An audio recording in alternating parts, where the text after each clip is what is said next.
अम्बरीशो महाभाग, ये वही अम्बरीश हैं जिन्होंने एकादशी का व्रत करके भगवान को प्रसन्न किया था। अम्बरीश की कथा आती है ग्रंथ में। एकादशी के दिन अम्बरीश राजा की कथा सुनने की बड़ी महिमा है। यज्ञवासवतम सर्वाष्टम रक्षत क्वचित चक्रभाग मरुद्राय सदैवम सर्वमरहति। कहा जाता है कि नभग और नाभाग में उनके कथाओं का वर्णन मैं विस्तार पूर्वक नहीं कर पा रहा हूं, क्योंकि भगवान के प्राकट्य की तरफ बढ़ना है। कहा जाता है कि इनके वंश में जो अम्बरीश हुए हैं, अव्याच श्रम लब्धा विवतु चातुलम भुवि, वह सातों द्वीप अचल संपत्ति के मालिक थे। बड़े लंबे समय से इन्होंने 11 का व्रत किया। हरि वैष्णव जनों के लिए इस धरती पर सबसे बड़ा यदि कोई व्रत है तो एकादशी का व्रत है।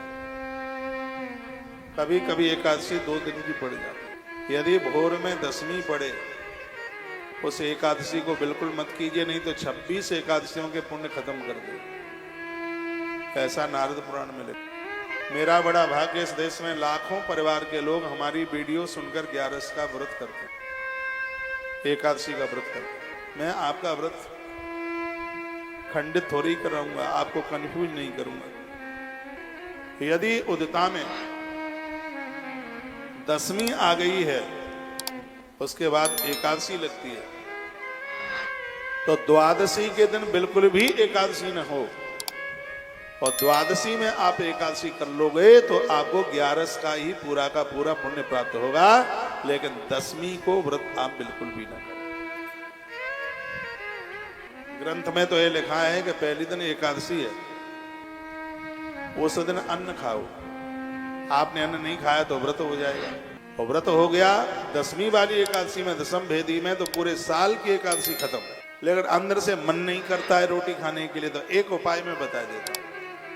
मान लिया जाए कि बुधवार के दिन 10वीं भेदी एकादशी पड़ गई और गुरुवार के दिन पड़ गई है द्वादश भेदी एकादशी, और पहले दिन को अन्न खाना नहीं है, अब क्या करें?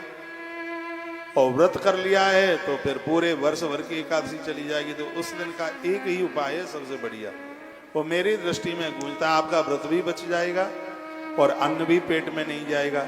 तो उस दिन एकादशी के लिए अन्न मत छोड़िए। उस दिन जो दिन है उसके लिए आप अन्न छोड़ दीजिए। उस दिन बुधवार का व्रत कर लीजिए, मंगलवार का कर लीजिए, गुरुवार का कर लीजिए, सोमवार का कर लीजिए। तो इस बहाने से तुम्हारा अन्न छूट जाएगा। बोलो भदौरिया जी। उस दिन आपका अन्न छूट जाएगा और आपके अंदर का जो वहम चल रहा है वो भी दूर हो जाएगा। आपको भी खुशी होगी, चलो हमने 2 ही दिन अन्न छोड़ दिया, फुल्का छोड़ दिया। ये न केना प्रकारेण, हाँ 10वीं के दिन एकादशी है, उस दिन उपवास नहीं। दूसरे दिन भले ही एकादशी नहीं है, आप द्वादशी का व्रत कर लीजिए तो आपको पूरी 11 करने का फल प्राप्त होगा। तो वासुदेवे भगवती तद्भक्ते सुच साधुसु प्राप्तो भाव परमेश्वरम ये निदम लोष्ट वसमृतः। भगवान श्री कृष्ण में और उनके प्रेमी साधुओं में उनका परम प्रेम था। अम्बरीश राजा का वो एकादशी का व्रत कर रहे थे, पारण का समय आ गया था। पारण की वीडियो कितनी डालता हूं मैं। अनजान में होने वाले सगरे अपराध है, पारण करते ही सब समाप्त हो जाते हैं। पारण आंवला से करो, पारण तुलसी पत्र गंगाजल में डाल के करो। यदि उस दिन प्रदोष नहीं है तो मुख में कच्चे चावल डाल करके, पका हुआ भात नहीं, कच्चे चावल मुख में डाल करके अपने व्रत को खोलिए। अनजान में जैसे दिन में आपने 1 से ज्यादा बार फलियाल ले लिया, ये भगवत दोष है। दिन में नींद आ गई तो भगवत दोष है। तेल साबुन लगा लिया तो भगवत दोष है।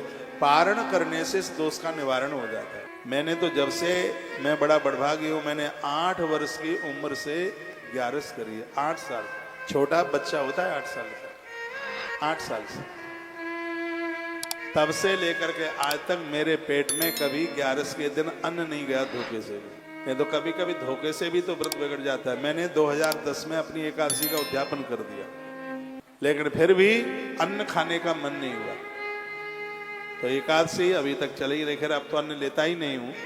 11 अभी तक चल ही रही है एकादशी। 11 का व्रत सभी व्रतों में बहुत व्रत है। आप बड़ा प्रभावी है और आप उद्यापन भी कर लेते हैं। यदि मन कर रहा है और आपके अंदर ऐसी सामर्थ्य है कि आप फुल्का छोड़ सकते हैं, व्रत कर सकते हैं, तो जरूर कीजिए। द्वारा उद्यापन करने की जरूरत नहीं होती। ये बहुत बढ़िया बात है। इसमें एक और आनंद की बात सुन लीजिए, इसमें धोखे से व्रत खंडित हो जाता है तो उद्यापन करने के बाद उसका दोष नहीं लगता। उसके बाद कुछ प्रमुख एकादशी कर लो, जैसे बड़लिया नवमी के बाद में कौन सी एकादशी आती है, देवसैनी एकादशी, बड़ी एकादशी है उसको, जिससे एकादशी में पानी नहीं पिया जाता। कौन सी एकादशी है वो, जिसमें जल नहीं पीते, भीमसैनी निर्जला एकादशी, वो कर लीजिएगा। एक बैसाख के शुक्ल पक्ष में आती है, कौन सी, मोहिनी एकादशी है, वो कर लीजिएगा। एक फागुन में बहुत बड़ी एकादशी आती है, आंवले की एकादशी, वो कर लीजिए। एक कार्तिक के महीने में आती है एकादशी, बहुत बड़ी एकादशी है जिसका नाम है हरि प्रबोधनी देवउठनी एकादशी, वो कर लीजिए। जो प्रमुख कर सकते हैं वो कर। ये उद्यापन की इतनी बड़ी महिमा। और देखो, मैं कहूंगा आप 11 का व्रत करते हैं तो उसमें आप पारण जरूर करें। ऐसा नहीं है कि पारण किए बिना एकादशी का फल न मिलता हो, फल मिलता है। तो फिर पारण क्यों किया जाता है? अनजान में यदि कोई अपराध हो जाए तो पारण करने से उसका प्रायश्चित हो जाता है, इसलिए पारण किया जाता है। पारण जरूर किया करें। और हम हर एकादशी को वीडियो डालते हैं, पारण की वीडियो, टाइम बताते हैं पूरा, इतने बजे से इतने बजे तक का टाइम है। और ऐसे भले ही आप भोर में पानी पीते हैं, उस दिन मत पीजिए, उस मुख में तुलसी पत्र डालकर 3 बार आचमन किया जाता है उसे। ओम नमो भगवते वासुदेवाय केशवाय नमः, ओम नमो भगवते वासुदेवाय माधवाय नमः, ओम नमो भगवते वासुदेवाय नारायणाय नमः। 3 बार तुलसी पत्र मुख में डाल लो, बाद में हाथ धो लो, थोड़ा चावल मुख में डाल लो यदि उस दिन प्रदोष का व्रत आप नहीं करते हैं और प्रदोष में पारण आ जाए तो। आंवला बड़ा सर्वश्रेष्ठ है, इसमें गंगा जल की तो बात ही क्या है। इन सब चीजों के साथ ये व्रत कभी दाल रोटी भात खा करके नहीं खोले जाते हैं।